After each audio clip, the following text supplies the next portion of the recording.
Thanks, John. Good afternoon. Welcome to the meeting of Barrowborough Council.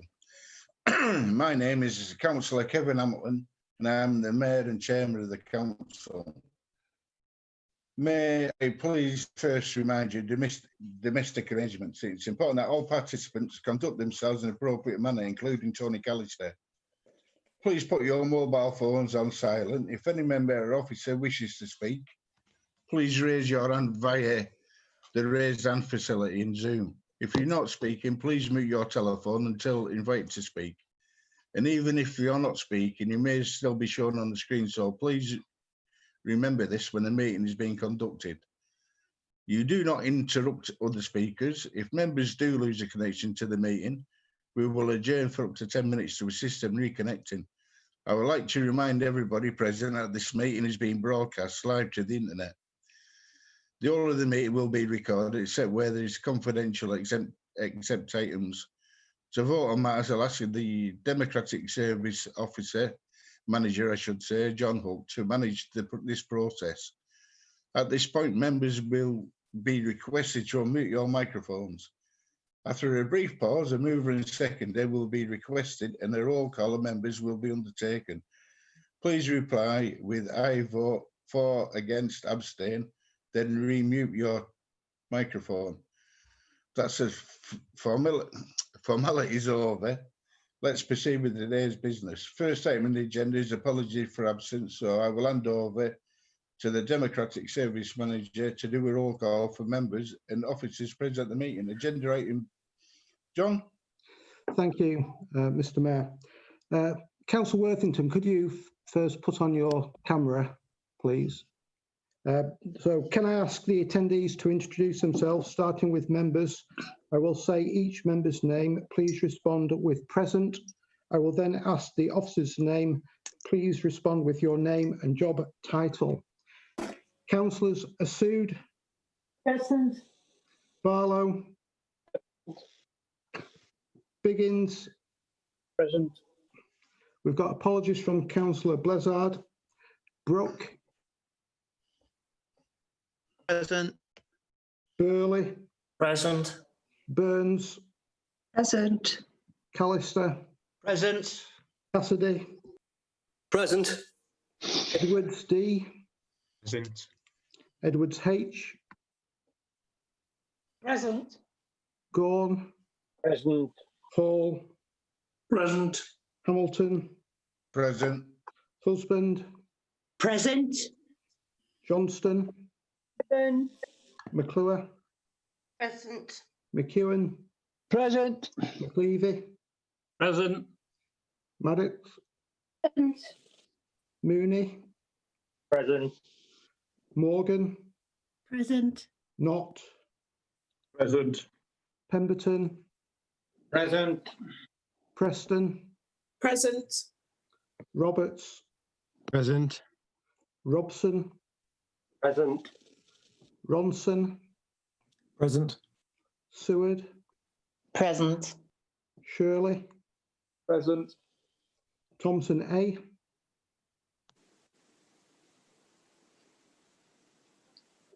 Present.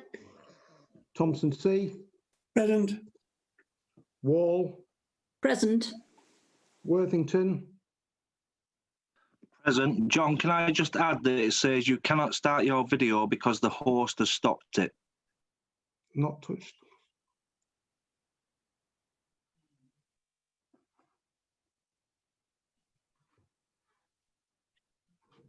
I will ask to start the video, but I didn't stop it, honest. Officers. Sam Plum. Present. Sue Roberts. Present, Director of Resources. Steph Corden. Present, Director of People and Place. Debbie Storr. Present, Head of Legal and Governance. Paula Westwood. Present, Democratic Services. Thank you very much. Agenda item 2, urgent items and no urgent items for tonight's meeting. Agenda item 3, declarations of interest and dispensations. Does any member have any interest in dispensations to declare?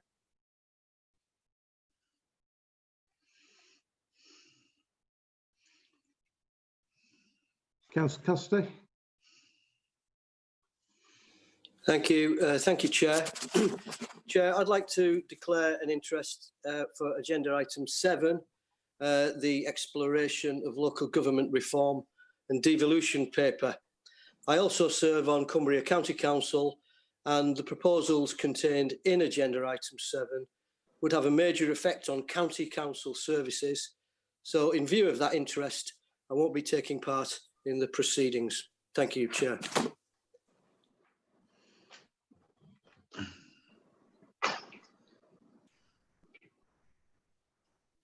Could you just clarify, Councillor Cassidy, you said that you won't be taking part. Are you staying in the meeting? I'm happy to stay in the meeting, John, if that's in accordance, if you're happy with that. I believe the monitoring officer has said that's okay. Okay. Yep. Thank you. Cheers. Councillor McEwen's raised his hand. Thank you, Chair. Thank you, John. I declare the same interest as Frank, and I will declare an interest in that through the County Council, but I will be stopping in the meeting. Thank you, as made by the monitoring officer. Thank you. Councillor Shirley. Have you got me? Thank you, John. I'd like to declare an interest in item 7 as an elected member to Cumbria County Council, as well as this authority. Also, full-time paid role is to work for the Member of Parliament for Barrow and Furness. I will not take part in the debate, but would like to stay in the room. Councillor Gordon. Same declaration as Councillor Cassidy.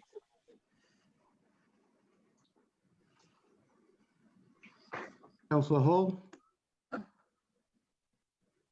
Being as the Borough Council is also one of the things that would disappear under the unitary authority, etc., etc., shouldn't all councillors actually just declare an interest but continue with it? That was uncalled for. Can I just say, Council, that was uncalled for. Please show your hand instead of jumping in. As you've gone through there, the way the procedure takes place and whatever. So this is dispensation of decoration and dispensation and whatever. So please behave. I did. Councillor Burns. Sorry, Chair. I was asking the question: should I declare because I'm a borough councillor? And I raised my hand in the correct way. I was asked to speak in the correct way. I'm asking for advice. You weren't asked to speak. Sorry? You weren't asked to speak. You jumped in. Councillor Burns. Thank you. I don't know whether my hand raising thing is working, but I certainly tried to put it up. I'd just like to declare an interest in agenda item 7 as a member of Cumbria County Council, and I will take no part in the discussion, but I will be remaining in the meeting. Thank you. John, can I also declare an interest in item 7 as a Cumbria County Councillor, and I will take no part in the debate. Okay, Thank you. Councillor Wall. I'm also a Cumbria County Councillor, John, and so I declare the same interest in item 7 as the other county councillors. I'd like to stay in the debate, but I won't take part. Councillor Edwards. Hazel. Yeah. Could I ask Mr. Chairman, for a legal ruling from our legal department, because this is looking a little bit ridiculous. Thank you.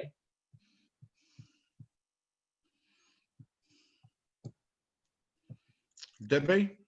Thank you. It's for individual members to consider what interests they may have, and hopefully you'll receive the briefing note that was circulated to members to aid consideration of the matter. So whilst declaration of dual-hatedness is another registrable interest, it does not automatically preclude a member from participating or voting on the discussion. What is important is that members are able to come to the meeting with an open mind. Thank you. Is there any further raised hands? No, there aren't, Mr. Mayor. Thanks, John. Agenda item 4, minutes. Do you agree that the minutes of the meeting of the council held on the 28th of July 2020 is printed be approved as a correct record? In the Agreed. minutes of the meeting. Agreed. Agreed. The minutes will be signed at the next practical opportunity. Thank you. Agenda item 5, announcements. Are there any announcements from the chairman, leader, head of paid services?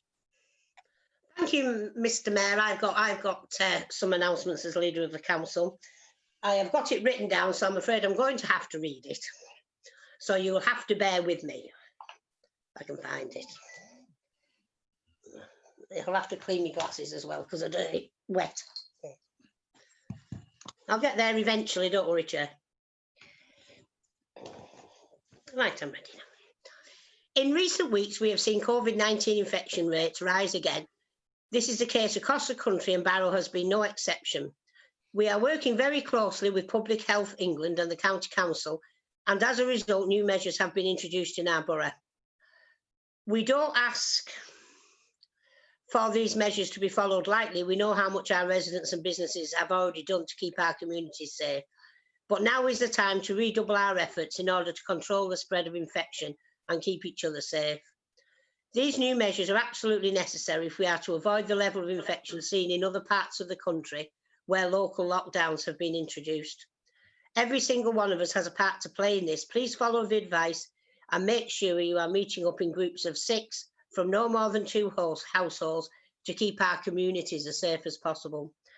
Any of our staff are working flat out as a result of COVID-19 and have been doing so for months. They all deserve our respect, support and heartfelt thanks. We have a lean team at the council who are doing their best to deliver great public services in exceptional circumstances. I am so proud of them all. Over recent weeks, we have been formally notified of a number of successful funding applications. Heritage Action Zone, Rediscover Barrow. We applied for this funding in 2019 and were informed towards the end of July that our bid for 1.1 million had been successful. This is a great opportunity to revitalise the Duke Street area of the town and help ensure it plays a renewed role in bringing people to the town centre to enjoy, celebrate and learn about this important part of the town and the role that it has played over the years. Some of that's quite exciting stuff with films and all different things about what old shops were there and about the people's lives that lived there. Low carbon Barrow. You will all know how important our environment is to me, and I am a strong champion of our work to tackle the climate emergency. I am therefore thrilled that we are in the process of finalising funding agreements to deliver 2 million of initiatives that will set us well on the way to delivering our climate change action plan. Accelerated Towns Fund. We were pleased to find out last week that we have secured 750 to kickstart our ambitious plans for our town. We are still awaiting feedback from government for our full submissions for future high streets and town deal, but this funding will enable us to deliver 3 projects this financial year that will provide benefits for residents in terms of improved health and well-being, as well as boost to the recovery and reshaping after our economy after the pandemic. I am very pleased that our officers, working with others, have secured this additional funding to enable us to continue to focus on our priorities of people, place and prosperity. They and other work in hand will help us to grow forward over the coming months and continue to put our residents at the heart of everything we do. Thank you. Thanks, Sam. Absolutely fantastic announcement and well done to yourself in the offices. You got anything to say, Sam? Any announcements? No, thank you. Agenda item 6, public participation. There have been no requests to ask a question, make representations, or present a deputation or petition to the meeting. Agenda item 7, exploration of local government reform and devolution. I call on the leader of the council. Thank you. It's a good job I've got my cup of tea, isn't it? I'm doing a lot of talking tonight. The report seeks agreement to the exploration of local government reform and devolution for the Bay Area, in anticipation that the government may call for proposals for the reorganisation of local government, that the council works jointly with South Lakeland District and Lancaster City Councils to explore further evidence to substantiate a case for the area of the 3 districts to form a unitary authority. The development of a high-level case will be an initial step enabling the 3 councils to explore and describe the benefits of a cross-county boundary proposal based squarely on the functioning economic geography and the health footprint of the Morecambe Bay area. It will enable the councils to present an option to government demonstrating how a unitary council will be an effective driver of economic, social and environmental benefits for the area's residents, businesses and visitors, and realise the strategic potential of the area and enable transformation of public services. I move that the council note the current position with devolution and local government reform, authorise the leader and chief executive to work with South Lakeland District Council and Lancaster City Council to explore local government reform and devolution, including the development of a high-level case for a new unitary council for the area comprising the 3 districts. 3, note that the high-level case will be brought back to the Executive Committee and Council for agreement prior to submission to the Ministry of Housing, Communities and Local Government. And 4, note that the Secretary of State may then invite the Council to put forward formal proposal, which will be subject to future Executive Committee and Council agreement. I move that, Chair. Is there a seconder? Is there a seconder? I'll second that. Oh. Calm down. Who was there first? Tony? Councillor Thank Husband. you. I'll second it, Anne. Right. Any questions, comments, or amendments to the recommendations? If so, raise your hand. Councillor Roberts? Yeah, just a quick one. I want to emphasise, just for the masses who are watching live on YouTube, that this is about us developing further what we've already started with the economic case that we'd already commissioned reports on for working together with authorities across the Bay. This would explore the option as a local authority and what the advantages and how it would work.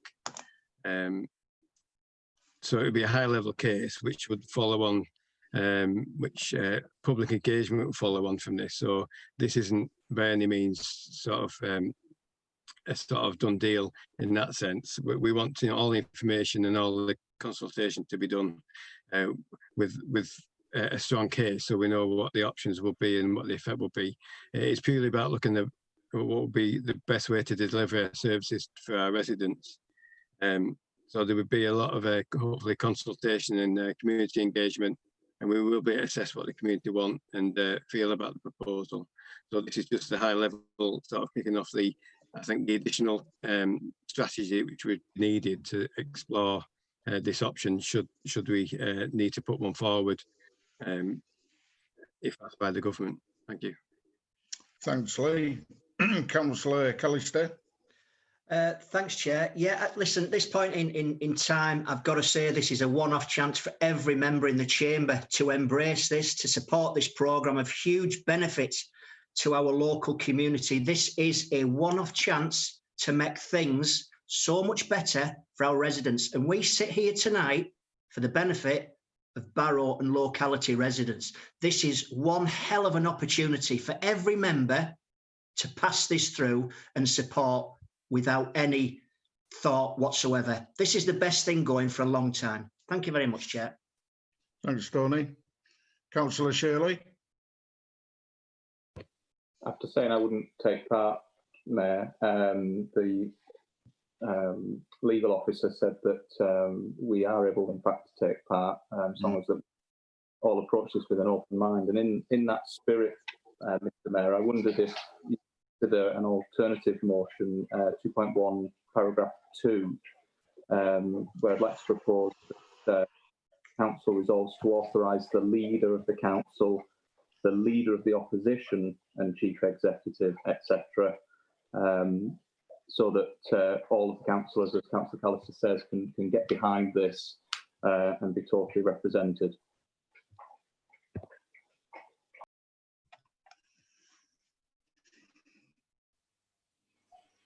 Is there a seconder? Councillor Hall. Yeah, I'd like to second that. I think it's very important, as Tony said, this is the best opportunity since the 1981 to try and sort out a lot of the issues. And I think there is agreement between both sides, and I think that in itself, with the leader of the opposition being on it, would demonstrate that this is a united council on this particular area. Any? Anne? I've got no problem with that amendment. I'm quite happy to take that on board, Mayor. Any further questions? So there's no arguing from anywhere, so I can take it that's... Mr Mayor, Councillor Hazel Edwards would like to... Hazel? Yeah, thanks, Anne, for that. Just on the same subject, I had a meeting this afternoon with Conservative group leaders with Luke Hall. So I have stuff to report from there. I'm also having a private meeting with Luke Hall later this week, which might prove useful. Okay. Well done, thanks, Hazel. So there's no arguments with that amendment. Does the committee agree to the report? Agreed. Agreed. Agreed. Mr Mayor, that amendment now becomes the substantive motion on the table, so we now need to vote on the substantive motion.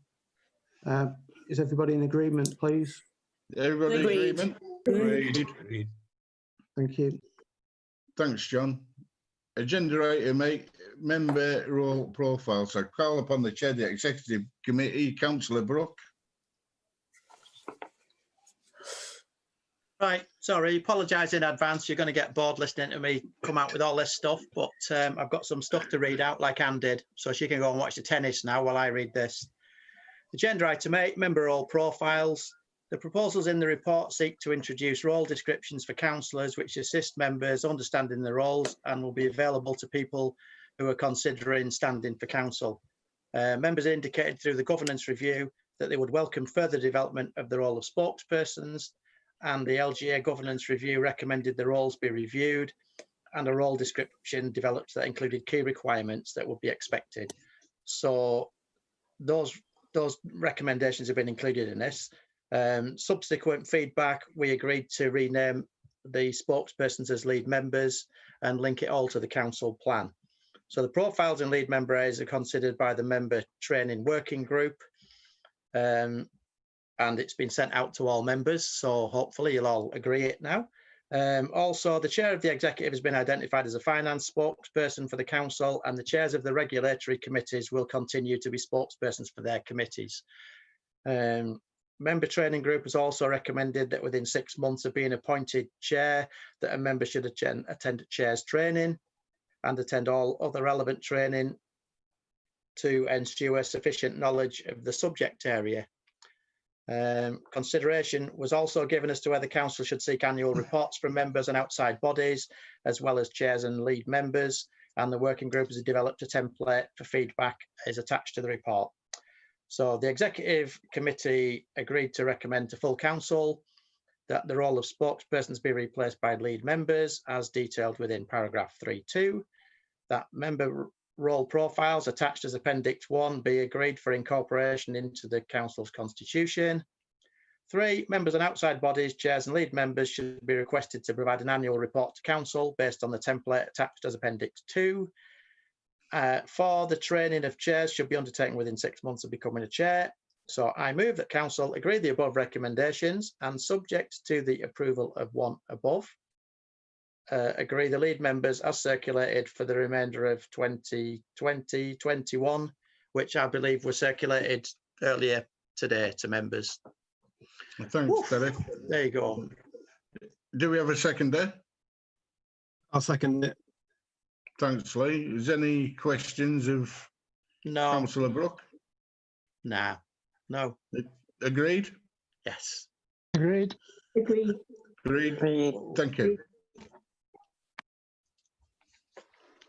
Agenda item 9, amended code of conduct for members. I call upon the chairman of the executive committee, Councillor Brooke. In July, the audit and governance committee considered a draft model of conduct which had been produced by the LGA in response to recommendations arising from the Committee on Standards in Public Life.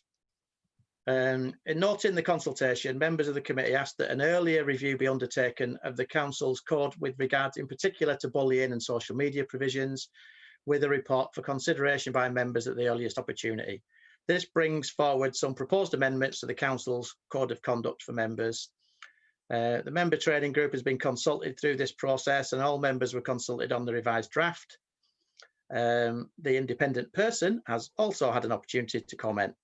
I move the Council, 1, agrees the adoption of the amended Code of Conduct for members as set out in Appendix 1 of the report. 2, subject to the amendments being confirmed by Council, that the monitoring officer make the amended Code of Conduct available to all town and parish councillors in the borough, with a view to those councils adopting it for consistency. And 3, agree that training for members on the Code of Conduct was required for all members and co-opted members of the council as detailed within the report. Thanks, Derek. Do we have a seconder? I'll second it and reserve the right to speak if I want to. Thanks. Thanks, Lee. Councillor Callister. Thank you very much, Chair. Thanks for the report, Derek. I'd just like to see if I can add a bolt onto that in any way, shape or form. As much as I'm very keen to see a policy to protect members within the corridors of the Town Hall. I'm now very, very conscious that we need protection for members within the Town Hall from outside bodies or outside individuals. So can we look at the earliest opportunity, a policy for protection for members from any sort of harassment and bullying from the locality, residents, community, etc. Thank you. Do I reply to that? Yeah. Yeah, this particular item is about our code of conduct for us. So what Councillor Callister's on about is a fair point, and it has been raised internally, and we've had looking at it forward something in the future, hopefully. Thanks, Derek. Thanks, Tony. Councillor Burns. Thank you. I'm sorry, I don't think my hand raising is working. And members are quite right. It was a full discussion at Audit Committee about how we actually do raise the issue around making sure that members themselves are protected from whatever form that the social media and everything else is thrown at us now.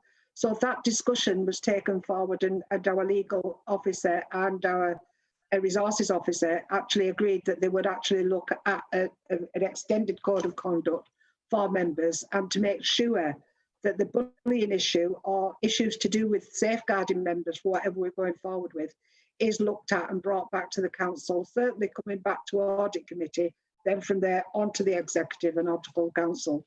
And no doubt in our minds, Councillor Callister and everyone else that's spoken to, it's desperately needed in today's world, especially with the way that we're working now, that we are protected in that way, because, you know, all of us need that protection as the elected members. We've got to make sure we've got that fully covered, and I think that will happen. Thank you. Point well made, Tony. And you're not still up, Tony. Do you want to come back? Yes, please, Chair, if that's okay. And thank you very much just for clarifying that. I was acutely aware that it had been discussed. However, I do share concern now that, okay, it's now in motion, but it's got to go back to the audit. It's got to go to the executive. How about we beat some of this red tape, cut it down, and let's get this policy done toot sweet and get it in front of council and get it agreed and out there. Thanks, Tony. Councillor Shirley. Yeah, I totally agree with Councillor Callister there, and Councillor Burns is bang on when she says that it was a decent audit. We were presented with the LGA's sort of model stock code, and we refused to adopt that. Most of it in principle, but you know, we are Barrow Borough Council. We're perfectly capable of creating our own code of conduct, and the final product that's presented before council today is good.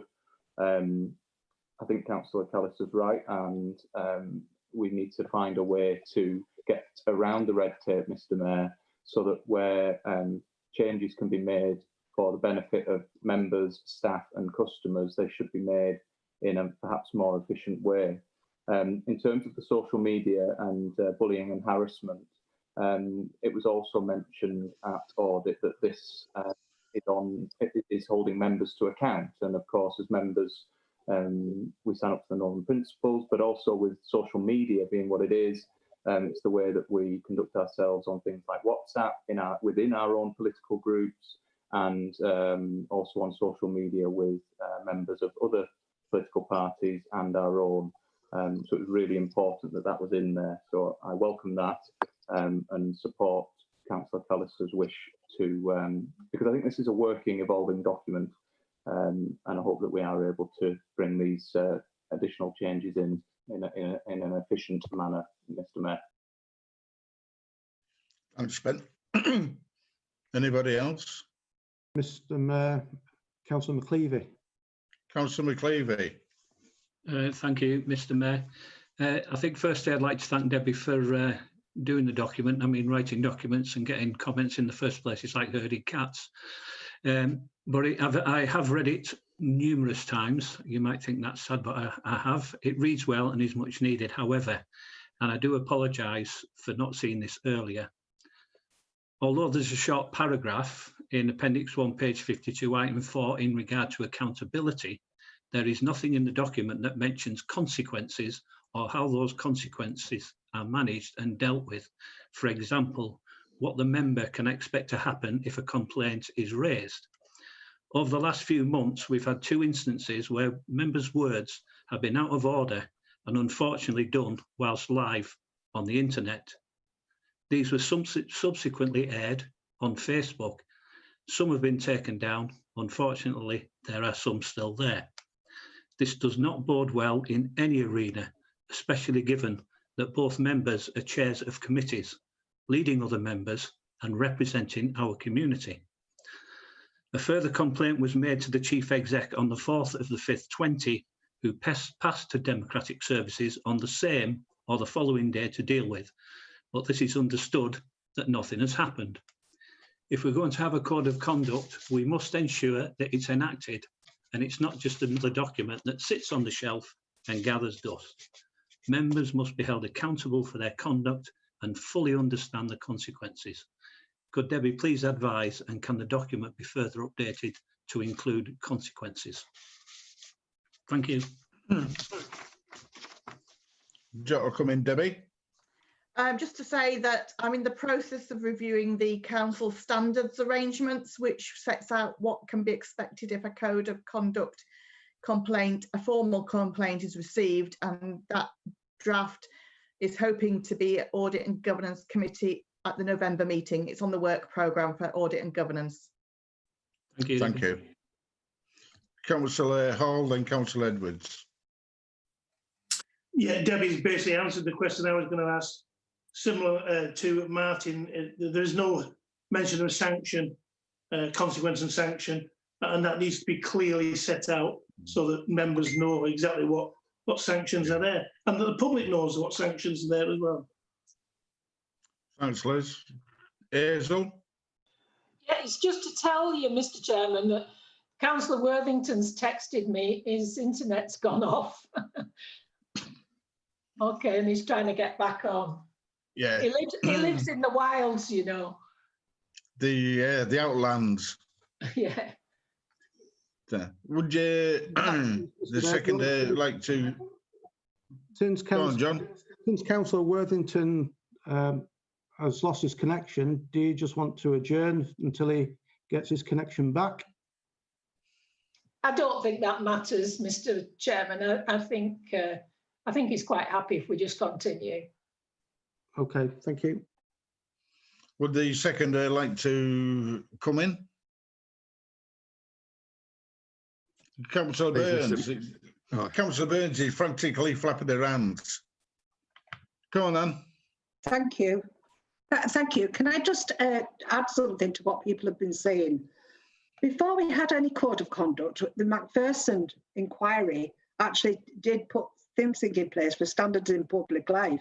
And at one time, there was a committee where if you actually were brought before them, had the right to exclude you as a councillor to actually do those sanctions against you. That unfortunately was taken away a long time ago, and it is a different code of conduct now. And I'm not sure whether we've got any rights to actually put anything in place that does that to councillors. And I think, Debbie, you know, if you know anything like that, then can we say it? But I do think we are limited as councillors or as council on what constraints we can put in the way when we feel that we don't have any right, I don't think, to remove a councillor anymore for actually doing something that against the code of conduct. I don't think that's there anymore. It used to be, but I don't think it is anymore. Thanks, Anne. Councillor Worthing has entered the waiting room for this meeting. Well done, Roy. Lee? Can Debbie just, yeah. I was going to come back to that instead of butting in, please. Lee? Did you want head of legal to comment on something before I say something, or do you want me to go? No, you do it, then we can sum up in case you've got any questions for Debbie. No, I think this just shows how I think following a review of all our policies and the appointment of a head of legal and the LGA review and the peer review, how we did have a code of conduct. This is amended. It wasn't like there wasn't one in existence. So this will be amended again, as has been said, with any sort of consequences, if you want to use that term, to set out what the expectations are, and it will follow with the some sort of policy to protect members from things we've seen in the recent past, and you know, whether it's a Dalton Press Centre or etc. There has been occasions where it has been very difficult and very tense and very sort of emotional. Members have been involved in, dragged into, or just targeted. So it is important, and I know you said about trying to. I wouldn't say try and get rid of the red tape, because of course, if you say that to the head of legal, I think it's more of a case of can we make sure that's given the right amount of prioritisation in the context of the current world we're living in, not just with the COVID, which is causing a lot of people to be quite inflamed about certain things. So I think we need to give it the right sort of priority. But I think it shows it's a good example of the journey the council's been on in the last say probably 18 months, where we are sort of reviewing everything. We're adopting best practice from elsewhere, and where it isn't sort of appropriate for us, we're creating our own. So I think it's a good report, it's a good package of work, it's a good process, but it's not the be all and end all, and we accept that. Yeah, so, thanks, Lee. And just before I bring Debbie in, before Derek or whatever, and it's just as well, it's a living document. It'll evolve and evolve to see what's going on. Debbie, do you want to come in? Just to answer Councillor Burns's point, yeah, there are no powers to suspend or disqualify at the present time. The changes arose as a result of the Locals Act 2011. The Standards in Public Life did make some recommendations to government with regards to bringing potentially some powers back, but as yet, at the present time, the sanctions are censure or taking members off committees subject to group leaders, etc., etc. But we will keep them under review in terms of the documentation that runs alongside that. And clearly, I take Councillor McAllister's point in terms of the additional guidance and support, and that is something which is ongoing at the present time. But it may be aside, not in this document itself, but it will follow through. Thank you. Derek? No, I haven't got anything to add, Chair. Did everybody agree? Agreed? Agreed. Agreed, thank you. Agenda item 10, appointment of independent person. I call upon the chairman of the Executive Councillor Brooke. Right, sorry about this, kids. Anyway, this report seeks agreement to consider extending the appointment of an independent person for code of conduct matters and matters relating to officer employment procedural rules. Under the provisions of the Localism Act 2011, the authority is required to appoint at least one independent person to assist the authority in promoting and maintaining high standards of conduct amongst its members, whose views must be sought and taken into account before any decision on an allegation which has been investigated is taken. At the meeting on the 13th of October 2015, Council agreed Mr. Steve Murray and Mr. Bright be appointed as the council's independent persons for a period of 4 years. Mr. Bright does not wish to be reappointed. The Localism Act does not prescribe a time limit on the term of office of independent persons, and it's therefore within our discretion. So it's open to us to carry out a fresh recruitment process or to reappoint the current independent person for a further term. So I move that the council extends the appointment of Stephen Murray as an independent person for a period up to the 1st of October 2021, whilst a recruitment exercise is undertaken. Is there a seconder? Second that, Chair. Thank you, Frank. Councillor Hall. I was merely going to second it. That was all. Thanks, Liz. No further hands up. Tony Callister. Thank you very much, Chair. Thanks for that report, Derek. Just to add on to that, is it possible that obviously on a recruitment drive, we can look to try and recruit somebody from the clergy, be it male or female, to sit on a panel, the same as Steve Murray? Thank you. Derek? I haven't a clue, Chair. I guess it will go to, I don't know, was it come back to the exec or something? I don't know. Debbie will know. She knows all this kind of stuff. Debbie? There's a report coming to Audit and Governance next week in terms of a potential for a recruitment process that will pull together a job and role profile for the independent person and go out to advert, but will clearly be very wide in terms of how we approach it, because we clearly want to invite people and ensure it gets ranges. So we'll take that up with comms when we look to go out to advert and see where we can publish it for best effect. Thanks, Debbie. Councillor Burns.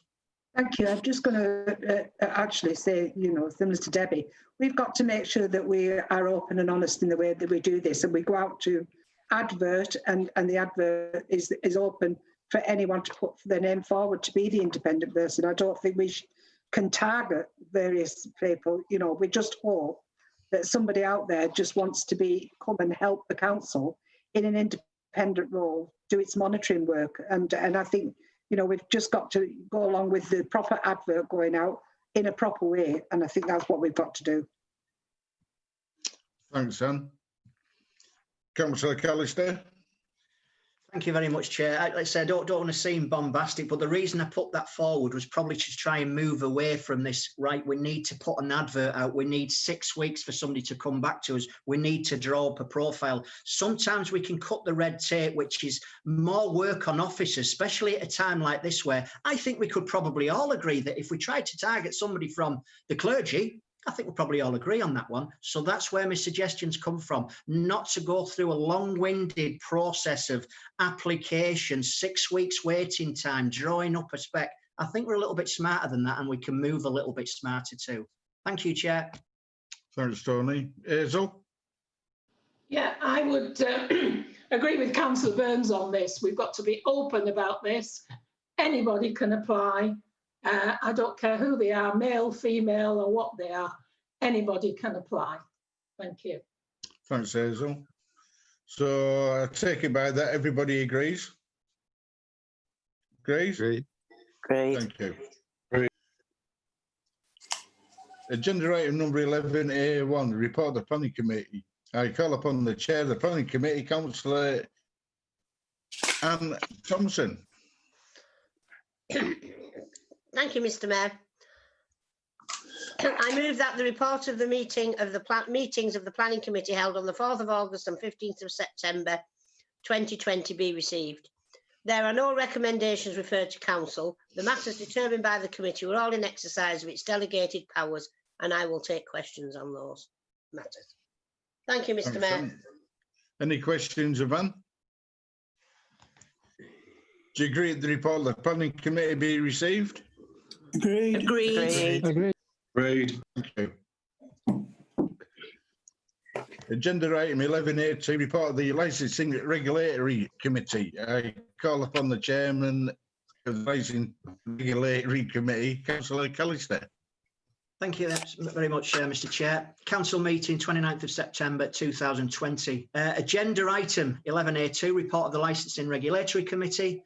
The minutes of the meeting of the Licensing Regulatory Committee held on the 23rd of July were approved by Council on the 28th of July, and the meeting on the 10th of September was cancelled. Happy to take any questions. Thank you. Councillor Hall. Here we go. Yeah, it's actually, I just want, I would like a clarification of the law. Page 120, which is item 5, it was to do with the pavement licenses. And if you remember, we ended up adjourning the meeting for 10-15 minutes while some further advice was sought.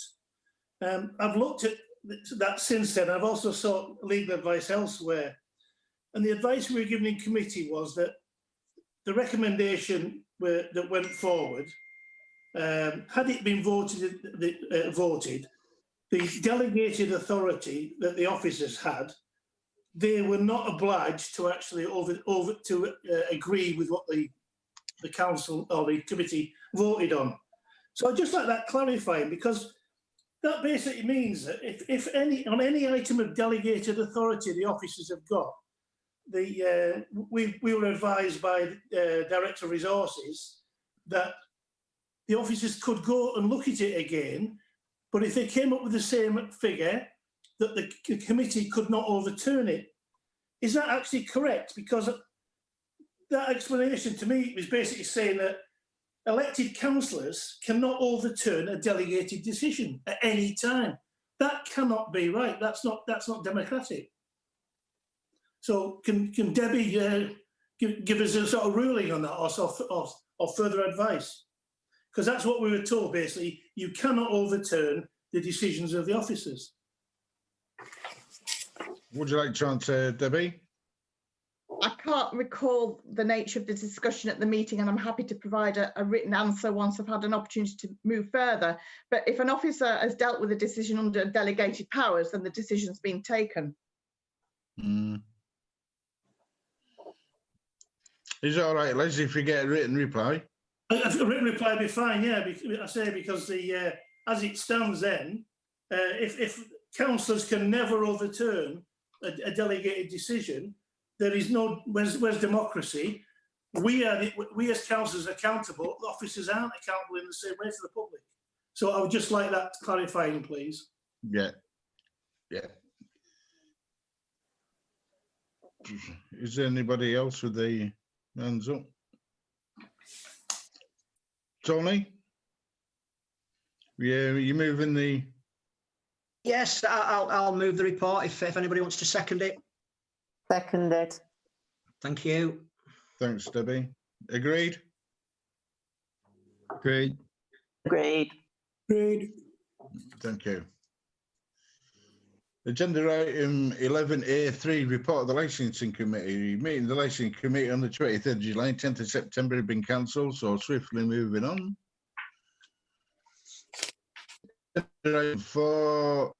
Agenda item 11A4, report of the Executive Committee. I call upon the Chairman of the Executive Committee, Councillor Brooke, after he's had a break. Well, hello again. Right, the report of the meeting of the Executive Committee held on the 27th of July 2020 was reported to Council on the 28th of July. I move that the report of the meeting of the Executive held on the 16th of September be received, and each of the recommendations contained herein have been dealt with under agenda items 8 and 9. Thanks, Derek. Do we have a seconder? I'll second it, thank you. Thanks, Lee. Councillor Pemberton. Thank you, Chair. I hope Labour councillors are enjoying spending all this money that's being given to us by a Conservative government. However, I am puzzled. We are now sending £5 million back to the government because apparently we do not need it. Surely there are enough local businessmen to take up everything we have been offered. I think we should follow Liverpool's example and keep asking for more. Thank you, Chair. Thanks, Helen. Councillor Edwards. Yeah, page 106, minutes 37, council finances. I was shocked to receive the information from the finance director that the council was returning £5 million to the government for unallocated business grants, especially when businesses are struggling. We were awarded £16 million and we allocated only 11. The council got off to a slow start advertising these grants. And when businesses tried to contact someone in the town hall, it was almost impossible.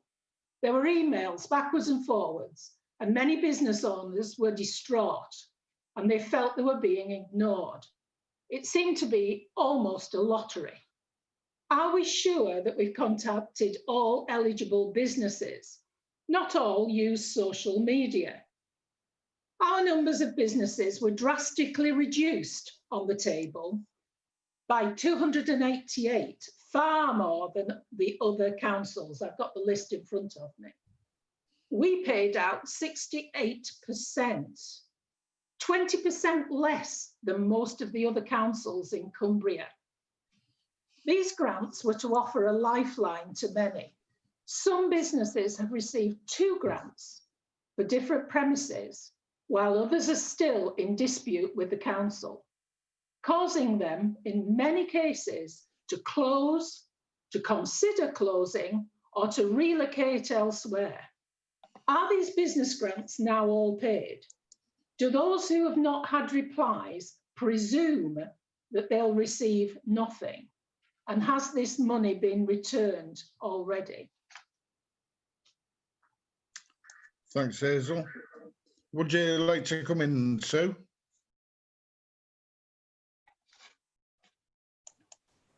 Thank you, Chair.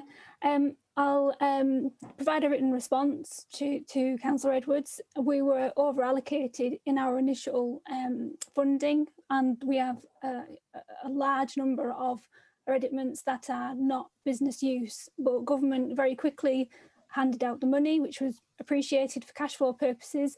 But we have allocated all those that were eligible in the borough. Just the allocation was based on not the eligible number, the total number, which didn't anticipate how many would not be businesses. But I will do a full written response. Is that all right, Hazel? Thank you. Thank you. Councillor Callister? I'd just like to say a thank you to the officers on this part, really, because, I mean, we were given emails specifically for businesses that hadn't actually got back to us when we'd actually badgered them. So we were then given the opportunity to go to those businesses, those individuals, to chivvy them on a little bit, such as my patch or people that I knew. I actually carried out that duty and I managed to bring people in that actually got the grant. So there was a little bit of an onus on all of us. However, being good Labour people now, I think we've got the hand of being able to manage finances a lot better.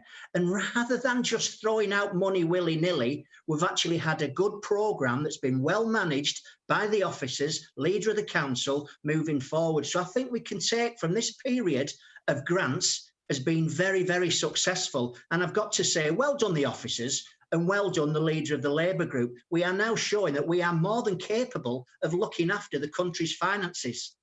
Thank you, Chair. Thanks, Tony. Thank you, Mr. Mayor.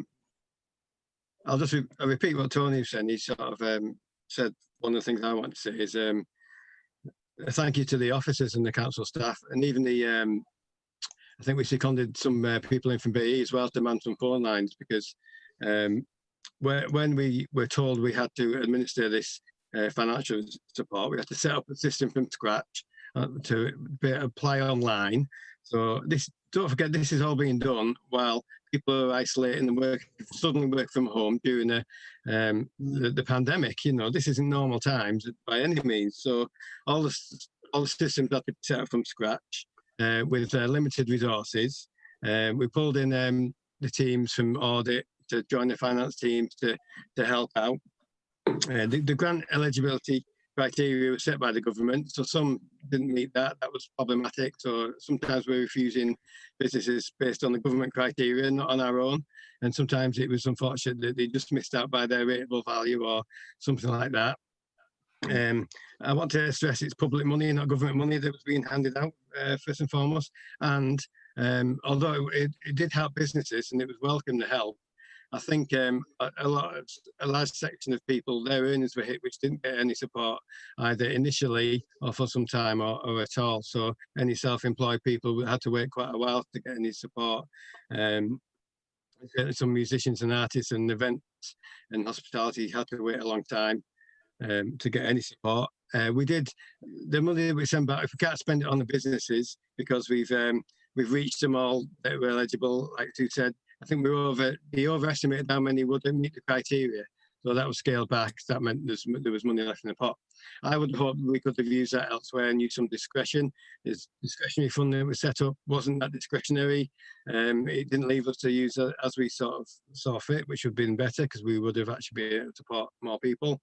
We did manage to use some of the other funding to create a hardship fund, which the local resilience forum are helping us support people in different ways that are experiencing financial hardship from COVID. So I think to be critical of the council is quite disingenuous. I don't think it's fair at all. And we're not through this. We're going to need more support carrying on. Already we've got to set up systems from scratch in a tight time scale to pay people who are isolated and things like that. And we're going to get, if we're heading to local lockdowns, we're going to be in this situation again where businesses are going to have to open, close, open, close. So if we had a pool of money to transparently and openly and honestly use to react quickly, that would be better. But instead, we've got to actually put these systems in place from scratch, man them up, and run them. And it's just different times, and I think it's really wholly unfair to criticise how this has gone.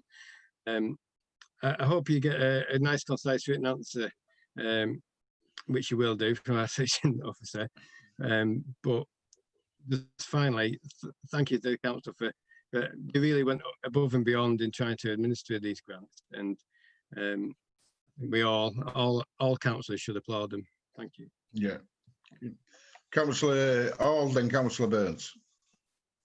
Yeah, one of the things that strikes me from the stats when you look at them is that Barrow and Copeland, a similar amount of money generated, gifted to the government. But for some reason, our number of eligible businesses is 3 and 4 times bigger than anybody else's, i.e. ones that weren't eligible in the end. So somewhere along the line, our system wasn't set up properly in the beginning. It was this pre-COVID, because we had 288 businesses that were down in the eligible list that weren't actually still viable or whatever. And other councils had to man up and do the same. Nobody's saying the officers haven't done a good job, but we were slow out of the track. And we've got this massive difference. And when you see we're 20% different to Copeland from a similar amount and a similar sort of number of businesses, something didn't go quite right for us. And whether it was our record showed businesses that were no longer viable and they weren't up to date, I don't know, but there's something that wasn't right. Thanks, Les. Councillor Burns. Thank you. And I feel really angry about people having a go at the officers the way that they've worked. And as far as Councillor Pemberton's concerned, this is not Conservative money. This is the country's money. Conservatives don't have money. This is our money. And it's a true fact that this council was absolutely decimated under a Tory government that cut our budgets to shreds. It not only cut our budgets to shreds, but it chopped our officers in half. We didn't have the officer class that actually other authorities have. They didn't get chopped as much as we've been chopped. We were one of the first councils and one of the worst councils in the country to lose the budget that we lost. And I've got nothing but praise for the work that our officers have done to all the way through this absolute crisis in terms of local government and in terms of looking after our community. If you read through these council minutes today, especially the audit committee, just have a look at the work that the officers, and I know that they've been working absolutely flat out to make sure that we tick every box when that money has got to go back, or when we have to send forms back to the government to make sure that we're accountable for this money and how it's spent, then they've been doing that. And I really feel aggrieved that you're having a go. I do think there can be some scrutiny on this, and you can actually have a look at it, and I don't have any problem for this to go up to scrutiny for them to have a look. But I think our officers have done an absolute remarkable job to try and keep this town on its feet and moving forward. And not only that, officers and members alike, they've worked their socks off to make sure our community didn't suffer. And so I just feel aggrieved at you saying that. And just don't forget, the government don't have money. It's our money. Thanks, Councillor Burns. Councillor Thompson. Thank you, Mr. Mayor. If the Tories, you know, and if they're going to condemn our officers, why don't they look at the processes and the guidance their government and the criteria their government set for us to give them grants out?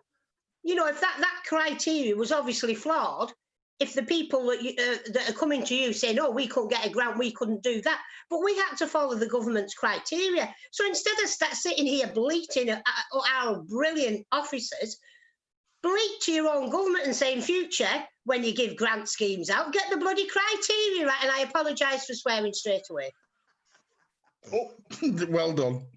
But it incenses me when they call our officers when it's their own government's guidelines.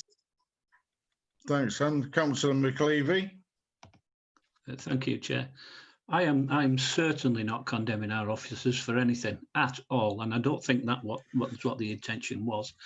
But to go back to the first point, if the Labour government, the last Labour government, didn't bankrupt the country, we wouldn't be in the state we were in, would we?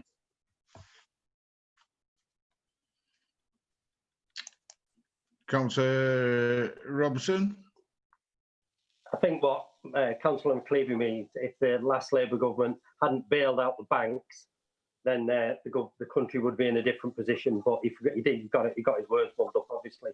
And if he thinks that the officers aren't being condemned, at least two Tories have said about the slow response of the authority. We were slow to get started. That's not a criticism. I don't know what criticism sounds like. I'm completely with Councillor Thompson, and I too am incensed at listening to this absolute rubbish. But then, it's already been said about the cuts that the local authority endured year upon year, some of the worst in the country as a local authority. That put us in a position of weakness, then having to work through a pandemic. It's ridiculous that they can sit there and come out with this kind of blather. Thanks, Steve. Councillor Callister, then Councillor Mooney. Thank you very much, Chair. I think, you know, when you're seeing the leader of the council using certain phrases, you can see, normally Placid Lady, you can see how, let's say, and the word incensed is causing us. Now, I don't agree with us being linked to other boroughs such as Copeland. They're in a completely different financial situation to us. But you're saying it's been slow and we need to look at our protocols and processes. But I've got to say, and this is where we just need to take stock and really understand. So I hope, like I say, that the Conservatives are actually listening to this, because given government advice right from day one of lockdown, even till today, where you're watching your leader, who doesn't even know his own 6 rules for inside and outside, clearly on Sky Sports News, the grey and ambiguous nature that this Conservative government is putting out week in, week out, day in, day out, does not help everybody. I'm quite confident that at the end of the day, this Labour-controlled authority, along with the cool officers in charge, this town hall will show big, big success stories. Thank you very much, Chair. Thanks, Tony. Ian? Yeah, I want to agree with Councillor Hall's statement, actually, about how appalling the government's criteria was for businesses to actually apply, and that goes in what you said with Copeland And I think it might be worth, obviously, we're on the cusp at the moment of possible local lockdown. We've got to keep that in the back of our minds. But thankfully, because of the officers, we have systems in place right now. It might be worth maybe the Conservative group appealing to their MP about this total letdown of businesses locally because of the government criteria. And I know we obviously have record debt of 2 trillion and record borrowing at the moment. However, I think money needs to be funneled into places like Barrow, and we're not seeing that, and we haven't seen that for a long time. So I think that'd be worth looking at. Thanks, Ian. Councillor McEwen. Thank you, Chair. Yeah, just to answer Councillor McCleavey and blaming the last Labour government for the state we're in, just look back to the last Labour government. I've just got one thing. How many food banks did we have when the last Labour government was in? How many food banks? And then look at what we've got now. Come on, give us a break here. Thanks very much. And I support the officers all through this, the hard work they've done. Let's get it. Thanks, Chair. Thanks, everybody. Before I bring Derek in, I'm just thinking about our offices or whatever. Nearly all the housing department was given over to handing the grants out, doing the administration out. So, as everybody's saying, I don't know if he's doing it a little bit mischievously or whatever, Martin. We know what happened with the Labour government. 45 minutes before every ATM machine was switched off in the UK, before every mortgage was foreclosed. Absolutely disingenuous to suggest, well, we wasted that money. We actually helped the people out. Where we're not catching up, where you've got the likes of Boris, eat out, eat in, eat out, eat out. It's like the okey cokey. You don't know what the comes around the corner now. Anyway, Derek, would you like to come back in? Well, I suppose I have to, really, won't I? As soon as I moved the, it seems like a long time ago now. I don't even remember any of that stuff being on it, but there you go. It must be great fun living in Planet Hazel, where you can cut loads and loads of money year after year after year, but provide a better service and have people hanging around the corridors ready to take on new jobs that they'd never done before at the drop of a hat. But some of us live in the real world, and to be honest, I was really shocked at how much our staff got done.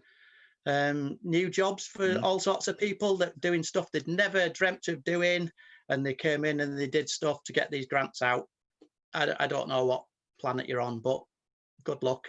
I don't know. When you get back to the real world, you might find it's a bit different. I'll just move the minutes anyway. Agreed? Agreed. Agreed. Thank you. Agreed. Agenda item 11A5, report of the Audit Committee. I call upon the Chairman of the Audit Committee, Councillor Burns. Thank you, Mr. Mayor. I move that the report of the meeting of the Audit Committee held on the 30th of July 2020 be received. There are no recommendations referred to Council, as the matter were determined by the committee were all in exercise of its delegated powers, and I will take questions on those matters. Any questions, Aban? Agreed? Agreed. Agreed. Agreed. Thank you. Agenda item 11A6, report of the Overview and Scrutiny Committee. I call upon the Chairman of the Overview and Scrutiny Committee, Councillor McCleavey. Thank you, Chair. I move that the report of the meeting of the Overview and Scrutiny Committee held on the 22nd of September 2020 be received. There are no recommendations referred to Council. The matters determined by the committee were all in exercise of its delegated powers, and I will take questions on those matters. Any questions of Martin? No. Agreed?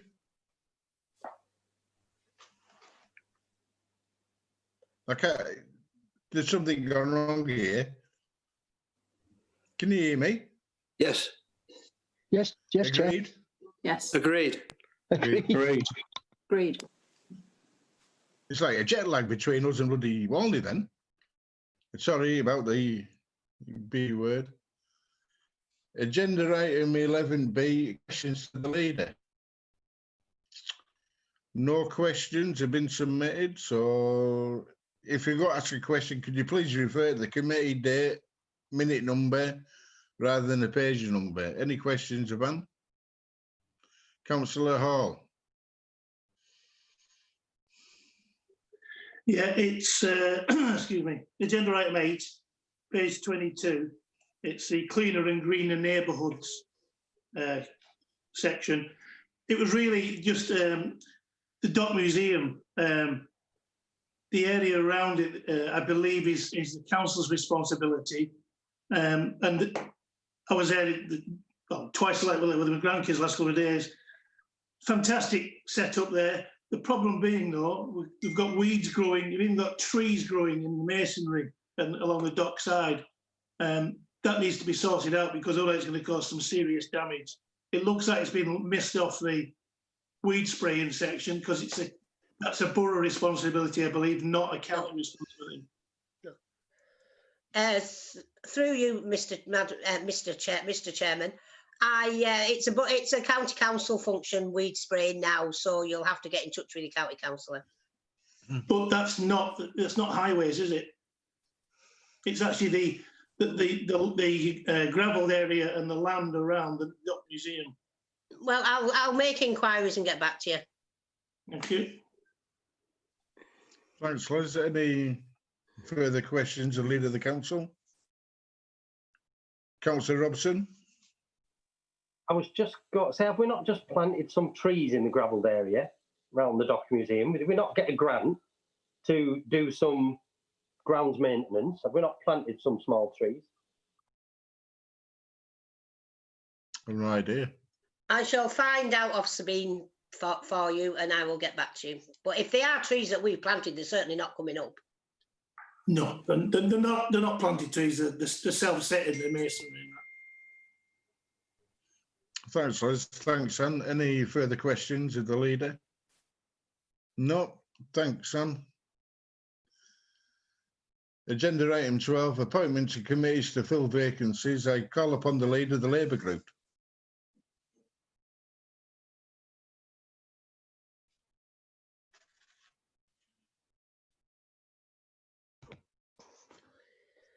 Right, can you hear me now? Yeah. These changes are requested to replace the appointments filled by Councillor Piddock. I move that Councillor Assoud be appointed as an ordinary member of the Overview and Scrutiny Committee with immediate effect. And we need a substitute member of Audit if anybody wants to volunteer, but it can't be a member of the Executive Committee. We have got, I think we've got already got three substitutes. So, but I will find a person eventually who's brave enough to put themselves forward to be a substitute on Audit. Thank you. Thanks, Anne. Is there a seconder for Councillor Thompson? I'll second it. Thank you. Any questions? Agreed? Agreed. Agreed. Agreed. Thank you. Agenda item 13, notion of motion under Rule 11. I call upon Councillor Anne Thompson. Thank you, Mr. Mayor. I wish to move the notice of the motion detailed in item 10 of the council's summons, which is, I move that our council pass a motion declaring a poverty emergency and that we look to set up a Poverty Truth Commission. This will aid our aim of tackling the root causes of poverty and inequalities, which is central to the council's growing forward agenda and critical to the success of our council plan. Thank you. Thanks, Anne. Is there a seconder? Seconded, and I'll reserve my right to speak until the end. Thank you, Chair. Thanks, Hayley. Any questions? Can I say something first, Mr. Mayor, just to expand on the motion? Yeah, before I bring Councillor Burns in, yeah. Yeah, thank you. If I can read it, if it's getting dark now. Well, these lights, I've got one of them, those LED, you know, them lights, the ones that don't use as much electricity, they take ages to get to the full brightness. Right, the COVID pandemic has increased and highlighted poverty and inequalities in our borough. Poverty dehumanises all of us. We intend to tackle the root causes of poverty in various ways. 1, through the council plan, 2, through our Growing Forward agenda, and 3, by forming a Poverty Truth Commission. A Poverty Truth Commission ensures people who have experienced poverty firsthand are at the heart of how the borough thinks and acts to tackle poverty and inequalities. Ordinary people will be given the chance in safe spaces to relate their own experiences of poverty and inequality. It will also provide opportunities for those making and influencing decisions to listen to these people. It will give us a deeper understanding of the difficulty and entrenched issues of poverty, improve perceptions, challenge stereotyping, and lead to a better decision making by the borough leaders across the business, public and voluntary organisations. Part of this Poverty Truth Commission will be children and young people. It's vital we get experiences from the young people of how poverty has made their lives different. And all the people who will be involved in this, who we talk to, will be treated with compassion and care, and just to add it, and kindness and love. Thank you. Well done, Anne. Councillor Burns. Thank you, and what a fabulous motion, Chair, and I want to speak in agreement with this motion. I hope everyone is voting for it as well. And it is a sad fact that we have 20,000 children in Cumbria who are living with the effects of poverty. And the fact is also that we have 6 wards in Barrow who are amongst the most deprived in the northwest of England. It's also a sad fact that Central Ward in our area is top of that list of deprivation. And it's the children in these wards who are getting the poorest start possible in life. We know that deprived areas often have the worst housing, the highest levels of unemployment, and the poor health outcomes, and the lowest levels of education attainment. Children do not choose their families or their economic circumstances. Child poverty all often amounts to a life sentence for these children, and they risk becoming poor adults, ending up bringing their own children into a life living also in poverty. So I support this motion today. We have to try and look at the root causes of why these families get locked into a never-ending circle, and we can try and look at why these inequalities exist in some wards as they have done over the last decade.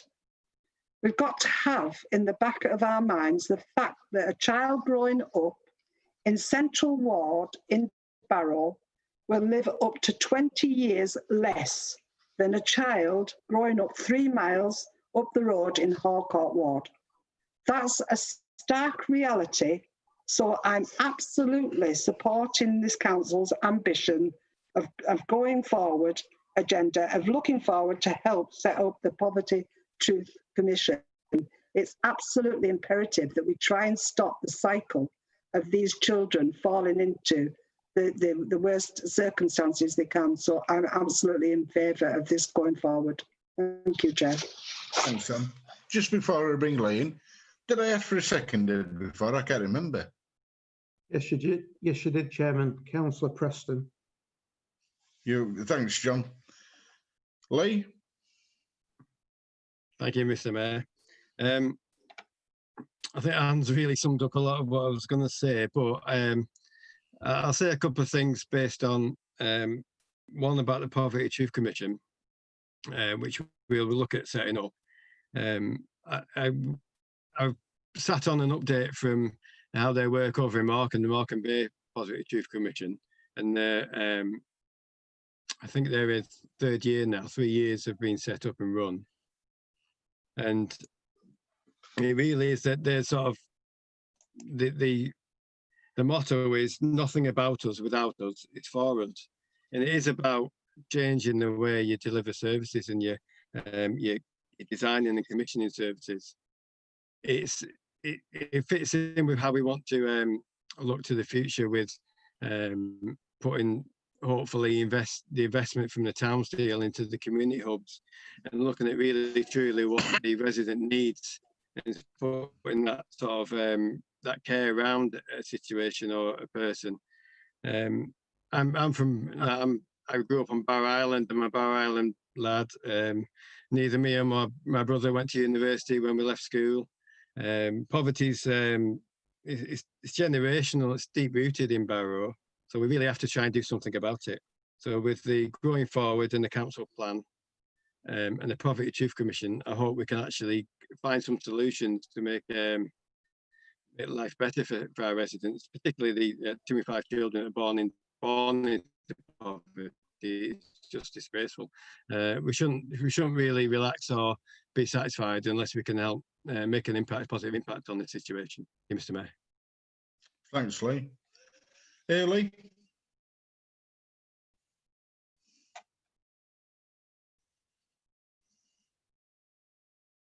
Councillor Callister. Sorry, my iPad has just kept flashing the bit up then and I've totally lost it. Basically, I just want to echo the words of our colleagues. No child or family, for that matter, in this day and age should be living in poverty. And we're in the position now that we can go forward and help people and put our residents at the heart of this commission.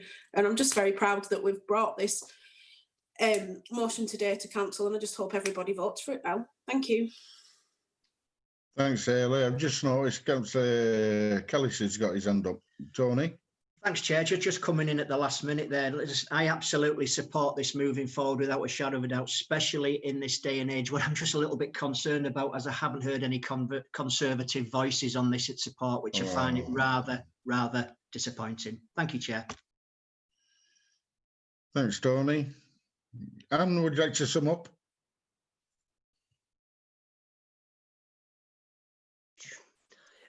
Well, Mr. Mayor, I think I would like a name vote on this, please. I don't want it just nodding through on consensus. I think we should have a vote so we can be stand up and be counted who's going to tackle poverty and inequalities in our borough. And that's all I've got to say. And I hope you support the motion. Thank you. John, how does that work? Could I have a seconder for that, please? I'll second that, Mr. Chairman. Thank you. Thanks, Colin. We'll go for the vote if that's okay, Mr. Mayor. Yeah. The motion has been moved by Councillor Thompson and seconded by Councillor Preston. Please respond with for, against or abstain. Councillors Masood. For. Barlow. For. Biggins. For. Brooke. For. Burley. For. Burns. For. Callister. For. Cassidy. For. Edwards D. For. Edwards H. For. Gorm. For. Paul. For. Hamilton. For. Husband. For. Winston. For. McClure. For. McEwen. For. McLeavy. For. Maddox. For. Mooney. For. Morgan. For. Not. Pemberton. For, and I'd just like to say to Tony Callister not to be presumptuous. For. Roberts. For. Robson. For. Ronson. For. Seward. For. Shirley. For. Thompson A. For. Thompson C. For. Wall. For. Worthington. It's gone. Councillor Worthington gone. Well, that's unanimous, Chair. Thank you, John. Agenda item 14, notice of motion under Rule 11. I call on Councillor Mooney. Yeah, thanks, Mr. Mayor. I move the notice of motion detailed at item 14 of the council summons, which is to adopt the mental health challenge for local authorities, and I wish to expand further once hopefully seconded. Thanks. Is there a second there? Happy to second, Chair. I'll second it, Chair, if you don't mind, and I'd like to reserve the right to speak. Thanks, Bev. Ian? Yeah, thanks, Chair, and fellow councillors. Most of you, well, all of you will have had this motion in full. It's quite a large body of work, but very important, I feel, and anyone watching this on YouTube Live at the moment, it will be published. The Mental Health Challenge for Local Authorities is an initiative led jointly by Centre for Mental Health, the Mental Health Foundation, the Mental Health Providers Forum, Mind, Rethink Mental Illness, the Royal College of Psychiatrists and Young Minds. Local authorities have a key role in promoting well-being and improving mental health in their communities. Therefore, the aim of the challenge is to encourage and support local leadership for mental health and well-being through local authority elected members. The challenge asks council to appoint a member champion for mental health. In return, the national charities offer champions and their council's advice, information, and a network of peers in similar roles. Since its launch, over 35 councils have now signed up. This motion proposes that Barrow Borough Council joins these councils joining this initiative. It is important that this motion doesn't become another token motion, and that we can use this to further our work together and help our community. I believe this action is needed now more than ever. Mental health trusts have been left with less funding in real terms than they had in 2012 due to nearly 10 years of government cuts to the sector. In Cumbria, public health budget is set to be slashed even further by £500,000 until 2021, and is one of 10 local authorities receiving the least money per head from the Conservative government.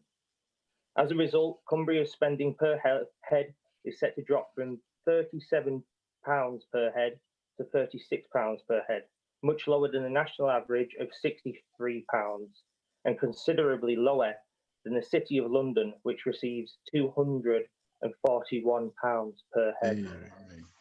Over the last 10 years, suicide rates in Barrow have climbed every year, especially in our young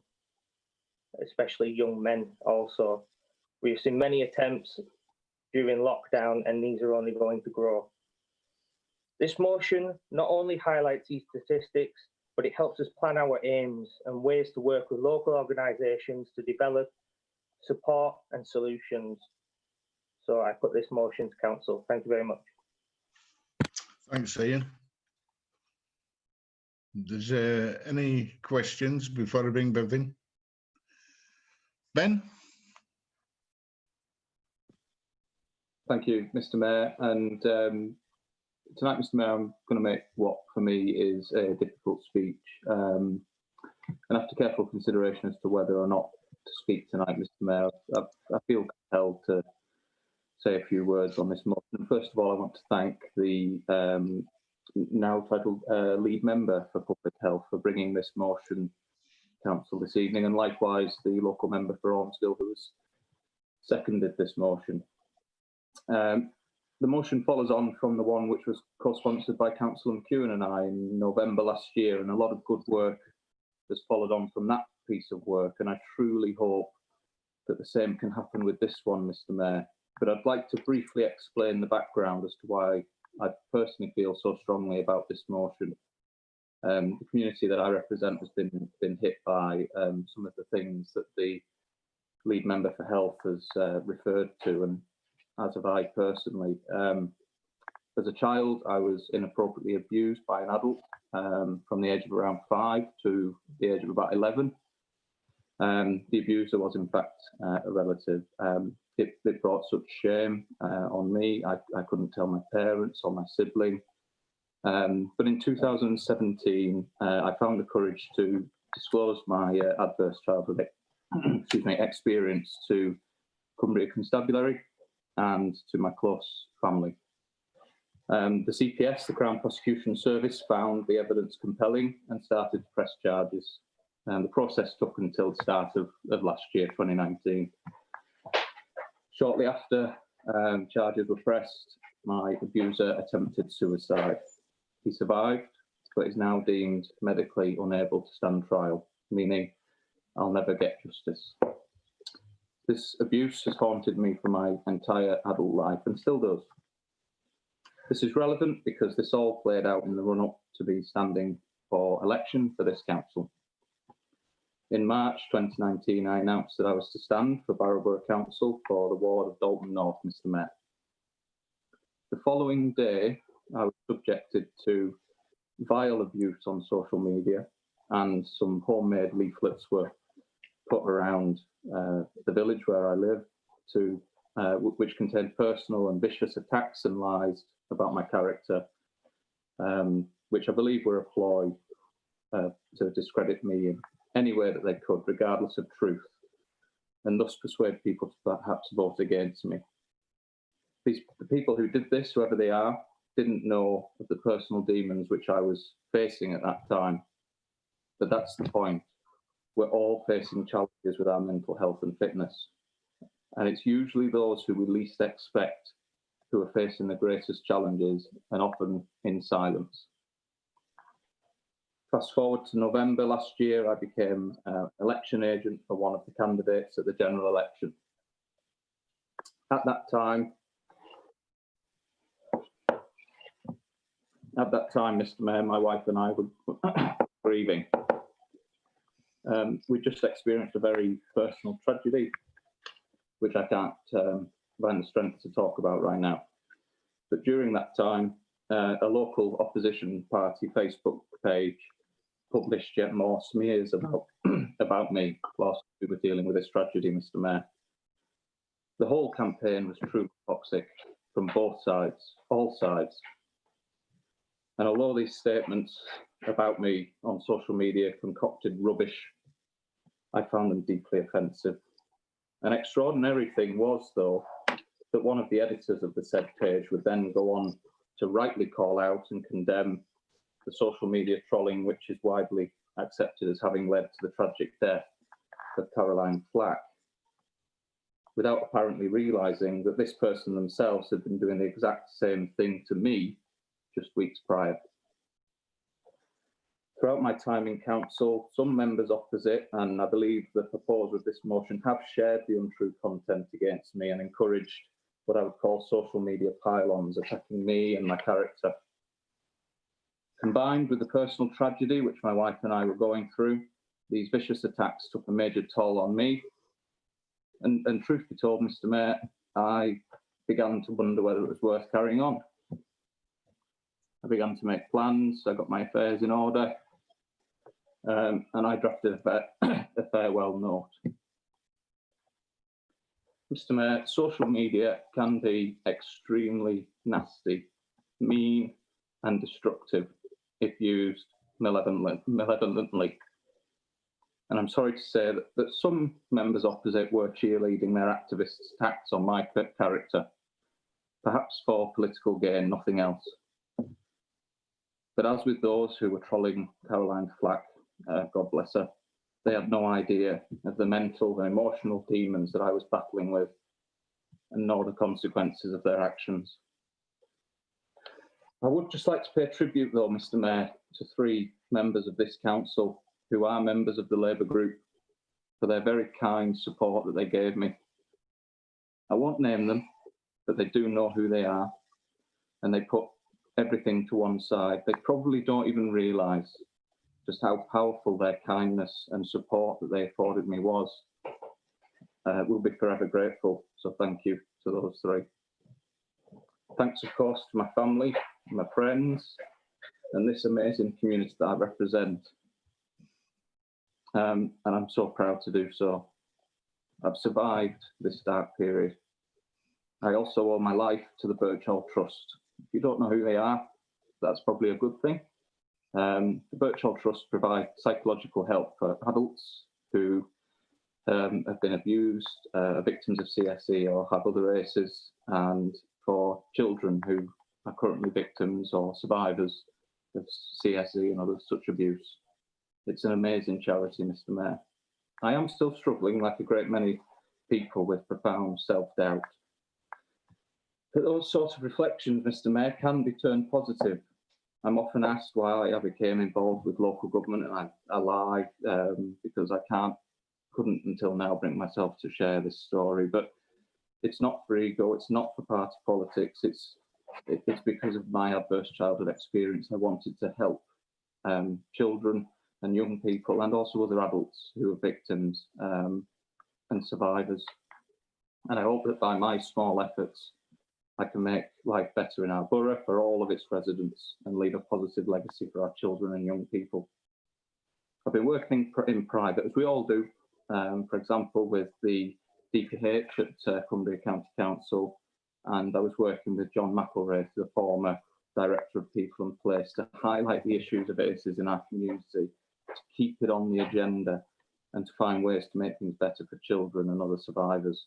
I want to use my trauma to do some good in this world, and my ACE will not negatively define my life.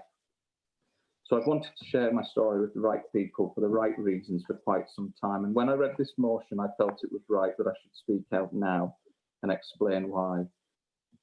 This is difficult for me, Mr. Mayor. I became a councillor whilst I was still in my 20s. I'm one of the lads. I like football. I'm an active member of my local football club. My story isn't the sort of thing that I want to tell the world, but there was no way, having experienced what I have with the social media pile-ons, that I just couldn't stand by and let this motion pass without making my views known.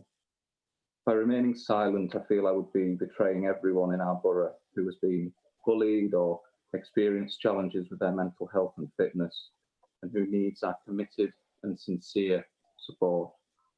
My own dark experiences have taught me the power, the importance, and the humanity of empathy, Mr. Mayor. This country and this borough are going to go through some very difficult and demanding years ahead, thanks to the way in which the current pandemic is wreaking havoc on our economy. Many people are going to be damaged, and as a nation, as a town, a borough, and for us as councillors, we're going to have to pull together and show compassion. And we need to show that to one another. Recent debates in this meeting tonight, I was despairing, Mr. Mayor. I'm happy to support this motion in principle, but I need to be sure that each and every one of us on this council understands fully the consequences of our words, be it spoken or written, to our constituents, our colleagues, council staff, our contractors and partners, and councillors to our opponents. This motion is for the benefit of everyone's mental health and well-being. That's not verbatim, but that's paraphrasing what it says. I hope that the proposer of the motion knows that, because I'm not too sure that if I have a mental health challenge, if he is to be our champion, I don't know whether I can approach him for help. He needs to convince me that I can, because it's my belief that his previous actions, which I've detailed earlier, suggest that his words might not match his deeds, but I'm certain he'll prove me wrong. I hope that he would give somebody like me the time and support required in the event of a mental health crisis, and not encourage others to perhaps embark in a social media pile-on, which could have drastic consequences for the person on the receiving end. This motion is about people, humans, and I hope he knows that. I'd like to finish by reminding you that I have been there. I still am, but I'm still here. I've been so low, so at a loss of hope, with little or no sense of worth whatsoever. I've had that feeling that I can't go on anymore, Mr. Mayor. But for anybody out there who might be listening to this and is struggling, please talk like I did. The three people I reached out to, please speak up. People who will listen. I will always listen. I will always make the time. You know, so often you say, I haven't got the time for that. It's nonsense. Time is just a commodity. Life is so much more precious. I speak from experience and from the heart. I reached out to a person who politically opposes me, but I saw that he posted that he would listen if somebody needed help. known him for a while. I took him at his word and he listened and he saved me. So I hope that anyone out there who is struggling will speak up and talk. I will always find that time to listen to you. And there's lots of people out there who will too. Thank you for your time, Mr. Mayor.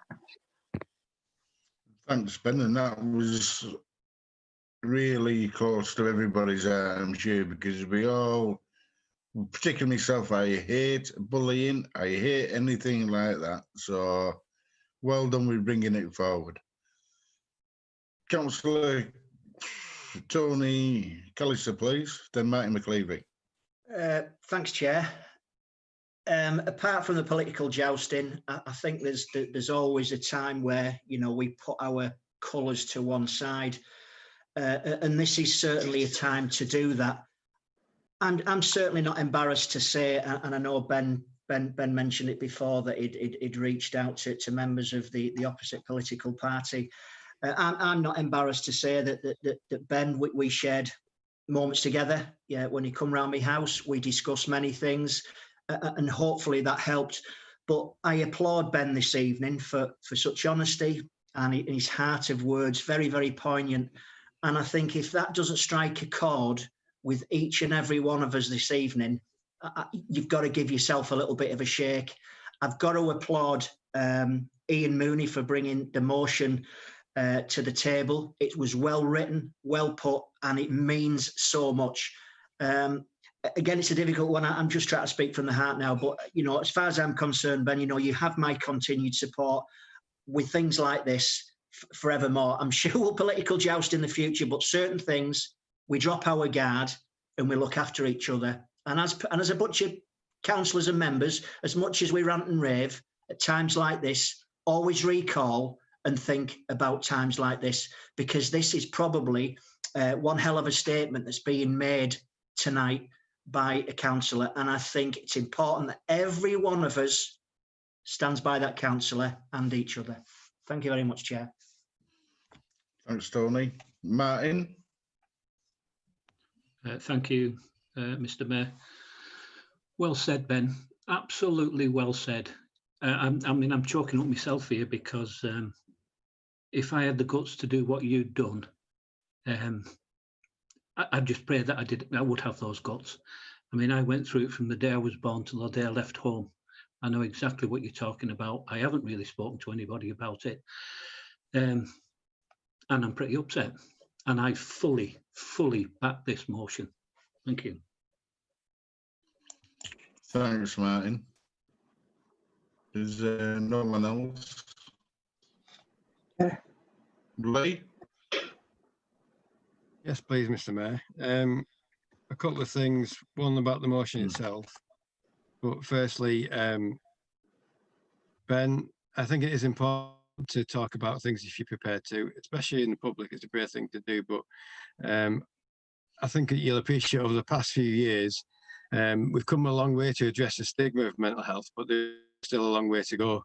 So talking about experiences, and the thing is about mental health, it affects people no matter what walk of life you're in. It doesn't matter about your class, your political party, your football team you support, anything. It can affect everybody, and I think we've all been affected by either people we love or people we care about, or ourselves being experiencing mental health issues and problems. So I think a big part of this is still addressing and accepting there is a stigma about this, and it's that call for if you are struggling, anyone struggling, talk to somebody.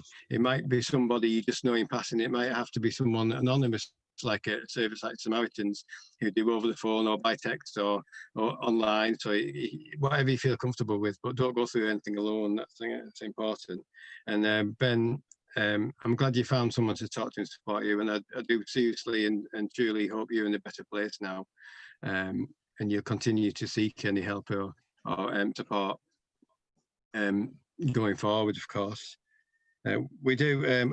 Remember, the actual motion says all members can play a role, and that is true. And especially after what you've said, Ben, all members can play a role, same as all staff and basically all society. But this is a council motion, so all members can play a role in this, whatever that'll take. We all have to be responsible for our actions, whether it's in a campaigning or in a meeting such as this. We have to be aware of the impact of some of our words. Sue, the actual motion itself, the COVID pandemic has obviously highlighted and put a lot of strain on people. So frontline workers, I think, get a bit forgotten, and we applaud them, but we don't appreciate the toll it's probably taken on them. And any ones that I know they're just working through it, and it's just a job. But I mean, you can't imagine it, can you? Some of the horrific things they've gone through, and still continue to do so. So for the frontline workers and people who have struggled during lockdown, bereaved families, and children and young adults who've experienced being separate from their social sort of groups and education. So this is all, I mean, we haven't experienced the height of this yet. It'd be a bow wave of issues, I think, from a mental health point of view that's coming, just due to the pandemic, never mind normal life and all the sort of hardship and difficulties we face. So the motion is quite extensive in what it promises the council will do, and I think that's good. I think sometimes motions can be just signal something, an intent, but this actually dictates what we should do. So I think we should actually do our best to achieve everything the motion says. I'm very proud it says, and this cuts across a lot of things at the moment, listening. It's important to listen. Let's listen to, we don't want to sort of try and give solutions and we pretend we know the answers. So it's listening and working with the voluntary sector to shape solutions, again, by listening. So I think it's very important. And finally, I just want to acknowledge that from my experience of the council staff through their values and behaviours and their ongoing well-being work, that goes further and deeper than I've experienced in B and Rolls-Royce as two major corporations are doing with their staff. So I think I want to acknowledge the length of the staff have gone to support each other and to promote sort of mental health well-being among the organisation. So thank you, Mayor. Thanks, Lee. Councillor Burns and Councillor Morgan, then Ian Mooney to reply. Anne? Thank you. Thank you, Mr. Mayor. And just to say I'm supporting the motion ably moved by Councillor Mooney. And, and Ben, I'd just like to say to you, you've opened up here tonight, which is a very brave thing to do. But none of us know what's in anybody's background. None of us know what we're doing. All of us have got issues in our personal life that we learn to live with.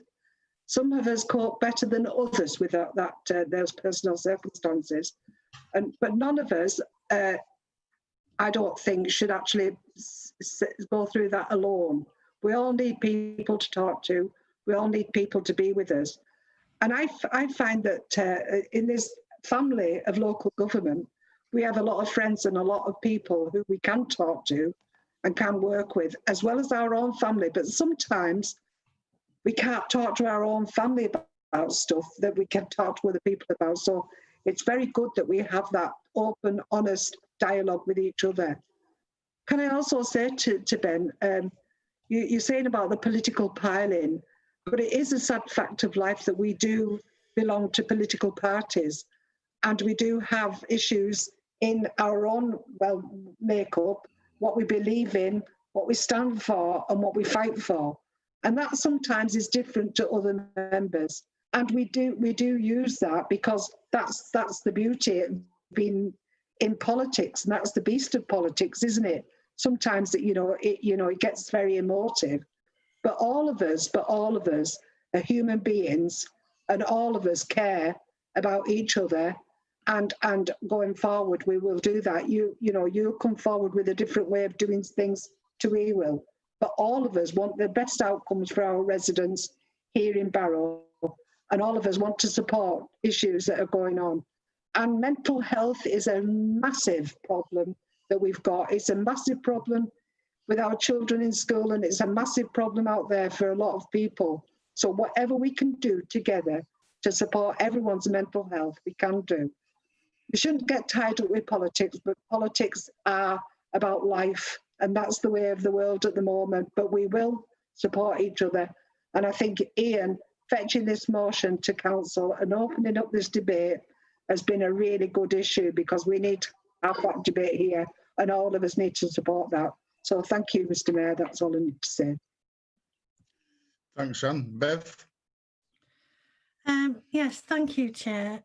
First of all, I'd just like to say to Ben that I'm really honoured that you trusted me in the election and spoke to me, and we had quite a lengthy chat about the social media issue, and you told me what was happening to you.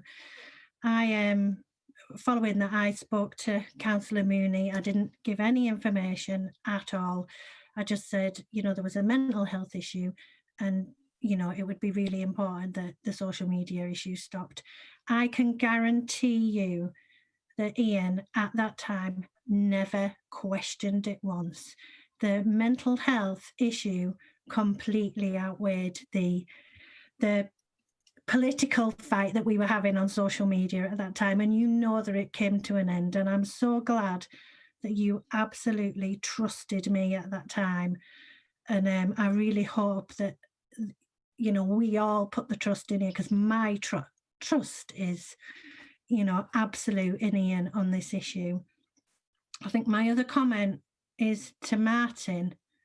I think that Martin has said some things tonight that we need to support him. We need to make sure that he is supported, and in that way, this is where this motion comes in. And I'm quite proud of Martin for unprepared was able to say in this environment what he said before. And so I would like to thank, you know, Ben and Martin for raising that.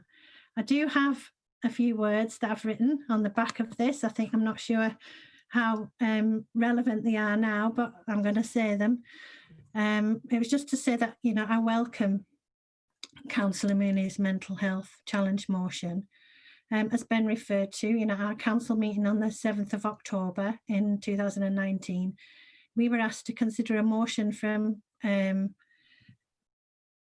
Councillor Shirley and Councillor McEwen, and we were asked to make a series of commitments to help people who feel suicidal and to embed mental health first aid into our services. We absolutely unanimously agreed on that day that Barrow Borough was an Every Life Matters community. We agreed to remove the taboo around mental health, to look out for one another, and to work with our strategic and third sector partners to support our residents to live happier lives. Priority 1 in our council plan clearly states that we will work with partners to tackle specific health issues in the borough, such as poor mental health. And with this mental health challenge, we now have a really good opportunity to champion and further raise the profile of mental health and wellbeing in our local communities, to consider mental health as part of our policies and responsibilities, to strengthen our work with our third sector partners, and to encourage real action that promotes mental health and positive life chances, and to deliver on our council plan. It is really important that as councillors we take a leadership role in promoting the mental health of the communities we seek to serve, and I am absolutely delighted to support the local government mental health challenge motion. Thank you. Thanks, Bev. Ian? Yeah, thanks. I just want to thank everyone for their contributions, their stories. As the majority of people know, I'm quite a private person. I don't really, obviously those, quite a few on the group know me now, but I am quite a private person. Mental health means a lot to me. It's something that I've worked closely with for 12 years now. I am a survivor. I have attempted suicide. I have been on house arrest. I have bipolar disorder. There's plenty more. I rely on medication and a number of techniques every single day of my life, even to get out of bed. So it means a lot that this has taken such support. A lot of people don't know this about me, but I feel in the circumstances that it needs to be put out there just so that people do understand that I do listen, I am there and I do understand. Just want to thank everyone. I've worked closely with Every Life Matters and Michael Cassells, who's a dear friend of mine, and others sat there tonight. On producing this motion and everything to do with this, I run past him. He is my guru, my go-to guy. So I just want I just want to emphasise the importance of this motion, and I don't want to cheapen it at all with any sort of political alliance. I don't really care about political alliance. I don't want to cheapen it with accusations or anything. This motion stands alone, and I really want your support with this going forward. So thank you very much. I think you can safely say you got everybody around it, and I'd like to thank everybody for opening up. It's absolutely, I wouldn't say wonderful because I don't like the stories, and I was the same as everybody else. I was close to tears listening to what was going on and whatever. And we all think we've got problems, but some people have problems that it's not easy to talk about. So well done. We don't need a roll call. I think this is unanimous in it. Mr. Mayor, Councillor Pemberton's indicated. Always one after the second day is summed up and the mover. Come on, Alan. Thank you, Chair. There's a saying, a friend in need is a friend indeed. Ben's statement tonight has taken great courage and has proved that this is very true. And I would just like to say to Ben, well done. Thank you. Thanks, Alan. So it's safe to say we don't need a vote. I think it's unanimous anyway, isn't it? Did you agree? Agreed. Agreed. Agreed. Agreed. Agree. Thank you, everybody. John, you forgot on my script to put down the meeting ended. Can you please wait for another 5 minutes? Mr. Mayor, now the meeting has come into a conclusion. We can live stream. Please, can you stop?